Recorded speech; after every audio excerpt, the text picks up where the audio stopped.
Hello guys, magandang umaga, magandang tanghali, magandang hapon. Dito na naman tayo sa Uma at ang gagawin natin ay lilinisan na natin tong nasa itaas para matamnan na ng mais ulit. Tatamnan ulit ng mais. Ah, ayan guys, may lesson na tayo kung paano natin anihin ang sweet pear. Kailangan mas maaga. Kaya next time, better luck next time na lang.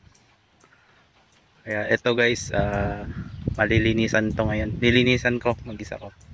Tatabasin ko hanggang lahat. At sa baba, tatamnan ng kalabasa. Saka dun sa dulo siguro.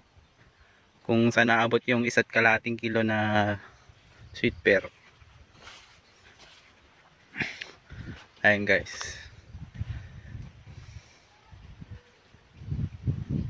Daming tapos pagkatapos ng tabas, paglilinis, sprayan na natin ng clear out herbicide. Ayan guys, lapit na tayong makalahati. Ganyan lang yung paglilinis o pagtatabas ng mga damo o yung mga puno ng mais. Hindi masyado linisan kasi sprayan din ng yan, ng herbicide pang damo.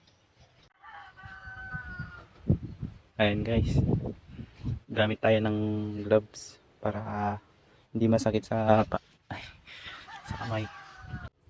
Ayan na siya guys, malapit ng matabas hanggang sa gitna. Bilis natin magtabas, tuloy-tuloy. Ganda kong tuloy-tuloy.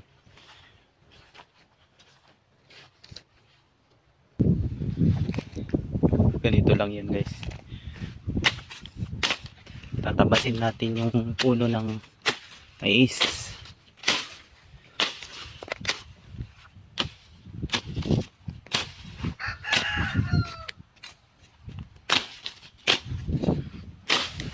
Yan lang naman yung matatabas.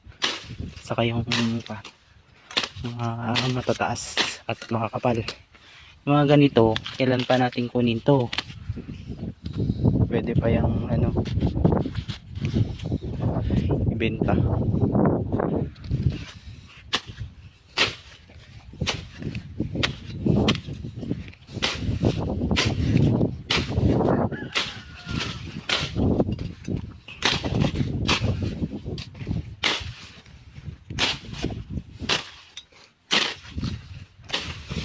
Yan.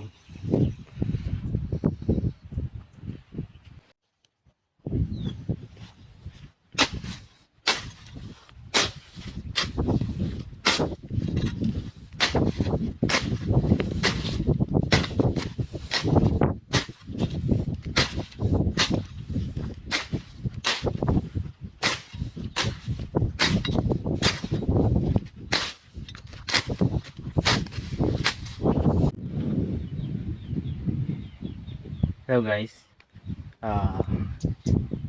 dito na tayo sa gitna. Malapit na siyang matapos, kaya konti na lang yan.